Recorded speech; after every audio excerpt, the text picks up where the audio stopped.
At 9:47 last night Eastern Time, inside the Prime Minister's residence at 24 Sussex Drive in Ottawa, Canada, Mark Carney delivered three words that have just triggered the most consequential diplomatic crisis between the United States and Canada since the War of 1812. Three words that rejected a $1 trillion infrastructure proposal from Donald Trump. Three words that Washington insiders are calling the most stunning diplomatic rebuke in modern North American history. I need you to understand the weight of what I am about to tell you, because what happened in that room last night is not just a trade dispute or a policy disagreement. This is the moment when America's closest ally, our longest undefended border, our largest trading partner, looked at Donald Trump's vision for North American infrastructure and said not just no, but something far more devastating. If you care about what happens to American economic security over the next 6 months, you need to subscribe to this channel right now and turn on notifications, because the 72 hours ahead will determine whether the North American alliance that has anchored our prosperity for 150 years can survive the chaos of a second Trump administration. Here's what we know. According to three sources familiar with the meeting, two from the Prime Minister's office and one senior official from Canada's Infrastructure Bank, Trump's team presented what they called the largest bilateral infrastructure agreement in Western Hemisphere history. The proposal document ran 847 pages. It outlined $1 trillion in joint infrastructure projects spanning both nations, from Arctic shipping lanes to cross-border high-speed rail corridors, from upgraded electrical grids connecting American and Canadian power systems to a massive expansion of border-crossing infrastructure designed to accelerate commercial traffic. The presentation lasted 3 hours and 22 minutes.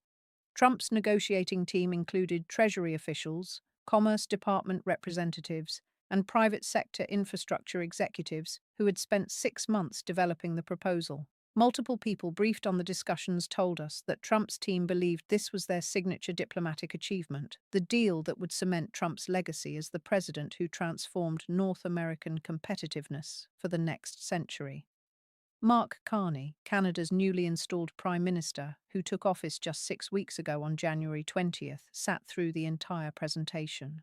Sources inside the room describe him taking detailed notes, asking technical questions about financing mechanisms, and appearing to engage seriously with the proposal's specifics.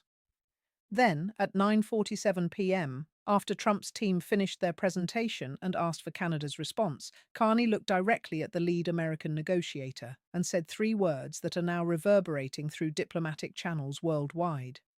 Not with you. Three words. Not with you. The room, according to someone who was present, went completely silent. The American negotiators, who had expected either enthusiastic acceptance or requests for modifications, sat frozen. One source described it as watching a building collapse in slow motion, the realization spreading across every American face that they had just been rejected not on policy grounds, not on technical details, not on financing concerns, but on something far more fundamental. They had been rejected personally, ideologically, and categorically. If you're finding this valuable, hit that like button right now, because this story is about to get significantly more complicated, and you'll want to be here for all of it. What happened next is what should terrify anyone who understands how diplomatic relationships actually function. According to multiple sources familiar with the immediate aftermath, the lead American negotiator attempted to clarify, asking whether Carney was rejecting specific elements of the proposal or requesting modifications. Carney's response, as described by two people in the room, was even more devastating than the initial rejection. He said Canada would be interested in discussing similar infrastructure partnerships, but not with the current American administration, not under current American leadership, and not until the United States demonstrates it can function as a reliable partner that honors international agreements and respects basic diplomatic norms. The meeting ended at 10:03 p.m. The American delegation left the Prime Minister's residence in complete silence. By 11:30 p.m., news of the rejection was already circulating through Washington's foreign policy establishment, and by 2 a.m., 3 different Republican senators had contacted the State Department demanding explanations. Let me walk you through exactly how we got here because the timeline matters enormously. This did not happen overnight. This was a cascade of decisions, insults, and strategic miscalculations, and every single step was documented. On February 3rd, just 2 weeks into his second term, Trump announced at a rally in Phoenix that he was planning the largest infrastructure deal in American history, and it would include Canada because, in his words, Canada needs us more than we need them, and they know it. That quote, according to Canadian officials who spoke to reporters off the record, immediately created tension in Ottawa. On February 11th, Trump's team formally presented the proposal framework to Canadian diplomats in Washington. The framework outlined the $2.1 trillion figure and suggested a 60-40 funding split with the United States providing $1.26 trillion and Canada contributing $840 billion. Multiple Canadian sources described this funding ratio as insulting given that Canada's economy is one-tenth the size of America's, making the per capita burden on Canadian taxpayers more than 3 times higher than on American taxpayers. On February 18th, Trump held a press conference where he was asked about the Canadian response to the proposal. His answer, which was broadcast live on both American and Canadian television, included the statement that Canada should be grateful for the opportunity to participate in American-led infrastructure development, and that if Canada declined, the United States would simply build the infrastructure on the American side of the border and charge Canada access fees. That statement, according to 3 Canadian government officials, was the moment when serious consideration of the proposal effectively ended in Ottawa. On February 24th, Mark Carney's government formally requested modifications to the proposal, including a 70-30 funding split reflecting actual economic capacity, joint governance structures giving Canada equal decision-making authority, and ironclad guarantees that future American administrations would honor the long-term commitments. Trump's response, delivered through a spokesperson on February 26th, rejected all 3 modifications and added new demands, including American veto authority, over which Canadian companies could participate in the construction contracts. Now here's where it gets dangerous. Between February 26th and March 1st, a 5-day period that multiple diplomatic sources are calling the most intensive pressure campaign Canada has faced from the United States since the Iraq War debate in 2003, Trump personally called Mark Carney 3 times.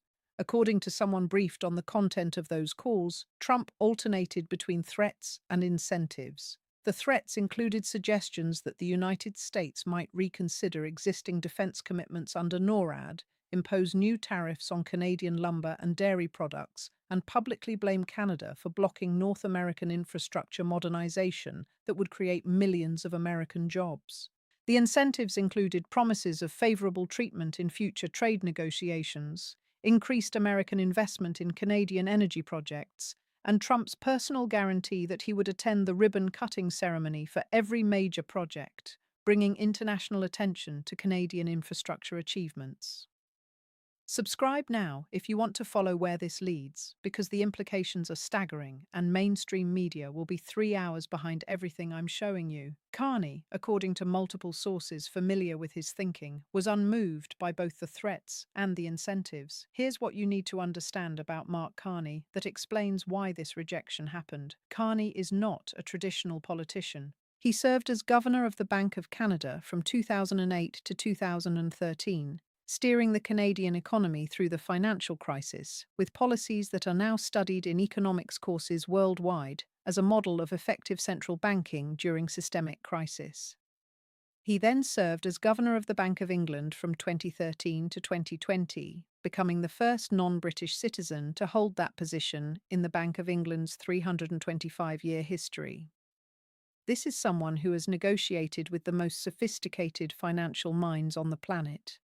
This is someone who dealt with the Brexit crisis, who managed monetary policy during the COVID pandemic, who sat in rooms with European finance ministers and emerged with his credibility intact. Trump's negotiating style, which relies on personal dominance, unpredictability, and implied threats, is something Carney has encountered in various forms throughout his entire career. And here's the critical insight that explains the 3-word rejection. Carney believes Trump is unreliable, not just politically, but structurally.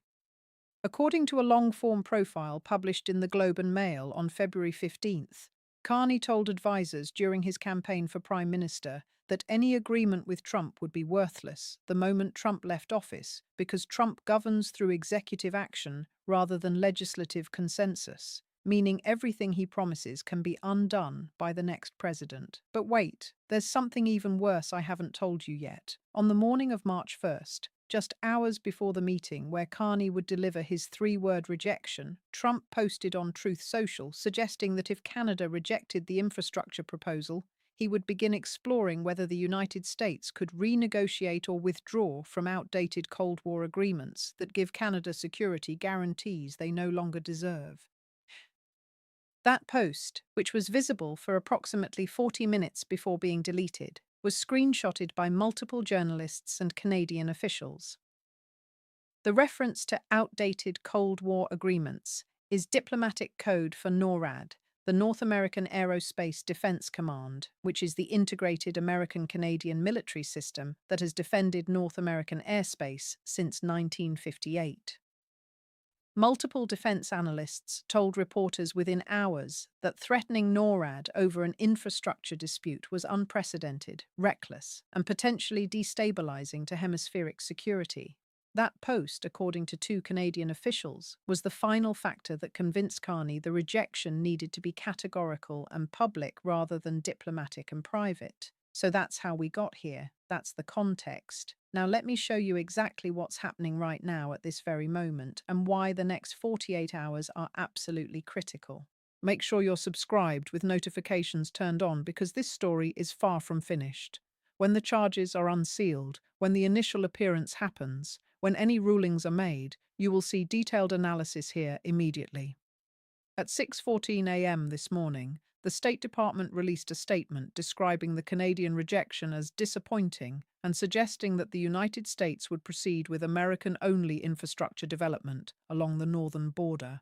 By 8:30 a.m., 3 Republican senators had publicly criticized Trump's handling of the negotiations. Senator Lisa Murkowski from Alaska, whose state shares a maritime border with Canada, and whose economy depends heavily on Canadian cooperation for Arctic resource development, told reporters that the administration's negotiating approach was counterproductive and damaging to American interests. Senator Susan Collins from Maine, whose state conducts more than $8 billion in annual trade with Canadian provinces, said the rejection was predictable, given how the proposal was presented, and demanded that the administration develop a new approach that treats Canada as an equal partner rather than a subordinate one. Senator Mitt Romney from Utah, who has been increasingly critical of Trump's foreign policy approach, called the entire episode an embarrassment and said it demonstrated why experienced diplomats rather than political loyalists should conduct sensitive international negotiations. But here's what concerns me most. According to sources inside the White House, Trump's reaction to the rejection and the subsequent Republican criticism has been volcanic. Multiple people familiar with his response described him as obsessed with retaliation, convinced that Carney personally insulted him and that Canada needs to be taught a lesson about the consequences of rejecting American leadership. At 10:47 a.m., the White House announced that Trump would deliver a primetime address to the nation tonight at 9 p.m. Eastern Time, addressing what the announcement called the future of American infrastructure and North American relations. Multiple sources suggest that Trump plans to announce new tariffs on Canadian imports, potentially including the 25% across-the-board tariff on Canadian goods that he threatened during his first term but never implemented. Economic analysts are already warning that such tariffs would devastate integrated supply chains, particularly in the automotive sector, where parts cross the border multiple times during manufacturing, potentially triggering a recession in both countries. And it gets worse. At 1:15 p.m., the Canadian dollar dropped 3.2% against the US dollar on currency markets, the largest single-day decline in Canadian currency value in more than a decade. By 2:01 p.m., the Toronto Stock Exchange had fallen 4.7%, wiping out more than $80 billion in market value.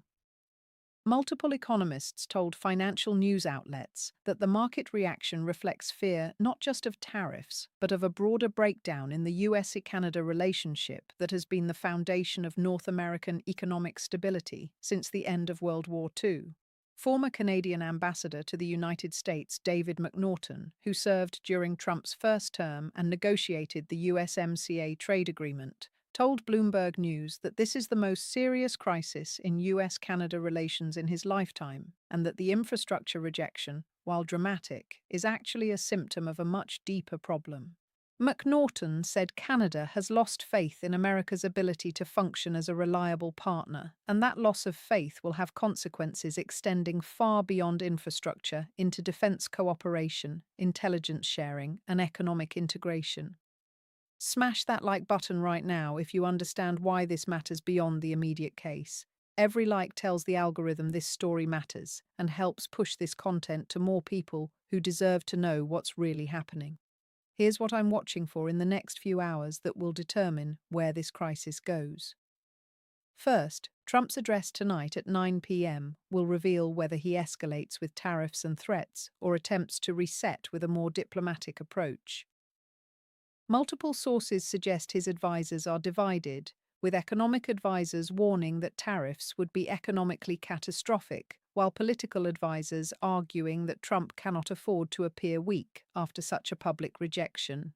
Second, Canada's response to whatever Trump announces tonight will determine whether this crisis can be contained or whether it spirals into a full economic conflict. If Carney responds with retaliatory tariffs, which multiple Canadian officials have suggested is under consideration, we could see a trade war that makes the 2018-2019 tariff disputes look minor by comparison. Third, the reaction from US allies, particularly in Europe, will reveal whether this is seen as an isolated incident or as further evidence that American leadership under Trump is unreliable and that allies need to develop alternative partnerships. Let me bring this together because we are running out of time and the clock is ticking faster than most people realize. Here's what all of this means.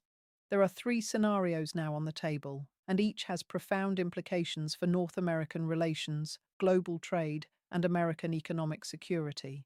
Scenario 1, which I give approximately 45% probability, is escalation and economic conflict. In this scenario, Trump announces tariffs tonight, Canada retaliates, and we enter a trade war that disrupts supply chains, raises prices for American consumers, and triggers a North American recession.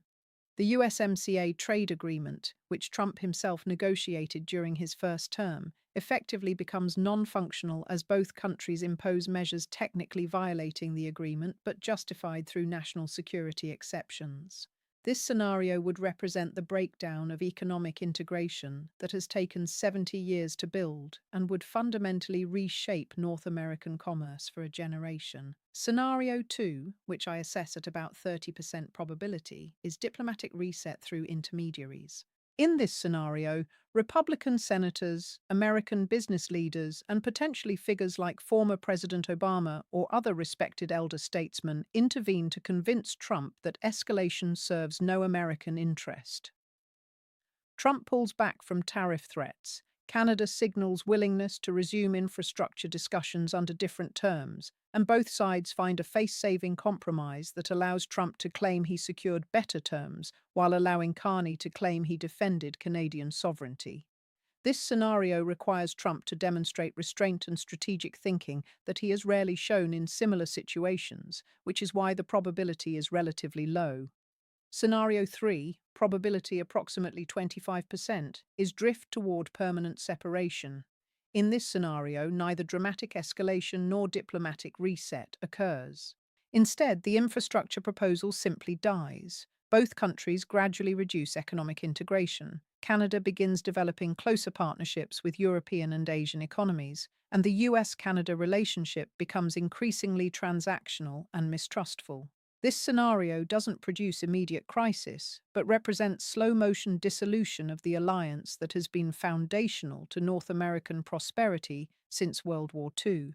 The implications would reshape everything from defense cooperation to supply chain management to migration patterns, fundamentally altering the North American economic and security architecture.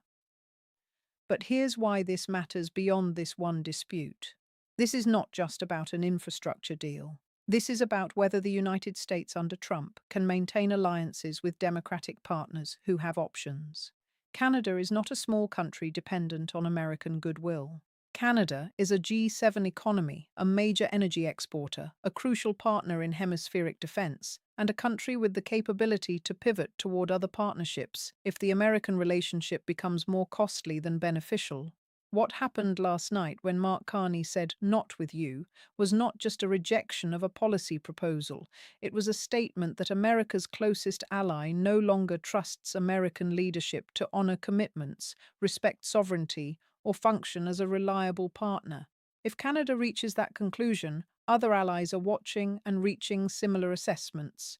So, what can you actually do about this? Because I know a lot of you are watching this feeling powerless. Here's how you make your voice heard. Contact your senators and representatives. Their phone numbers are available through the congressional switchboard at 202-224-3121. Tell them you oppose tariffs on Canadian goods because they will raise prices for American consumers and destroy American jobs in integrated industries. Tell them North American economic integration has been a bipartisan achievement for 70 years and should not be sacrificed for Trump's ego. Public pressure works, and history proves it. In 2018, when Trump threatened to withdraw from NAFTA entirely, business pressure and congressional opposition forced him to negotiate the USMCA instead, preserving most of the integrated relationship. That same pressure can work now if enough people engage. Subscribe to this channel right now because in the next 72 hours, everything could change, and I will be the first to bring you the breakdown before the spin machine has a chance to bury the truth. When Trump delivers his address tonight, when Canada responds, when market reactions unfold, when congressional Republicans decide whether to support or oppose Trump's approach, you will see detailed analysis here immediately. I will be covering every development because this story is history unfolding in real time. The stakes have never been higher, the implications have never been clearer, and the outcome has never been more uncertain. Drop a comment below. Do you think Trump escalates with tariffs or backs down under pressure? What do you think Carney's real calculation was in rejecting this so categorically? What did I miss? What angle am I not considering? I read every single comment and often address them in follow-up videos. The next 48 hours will reveal whether North American partnership survives this crisis or whether we just witnessed the beginning of a historic rupture in the relationship that has anchored our prosperity for generations.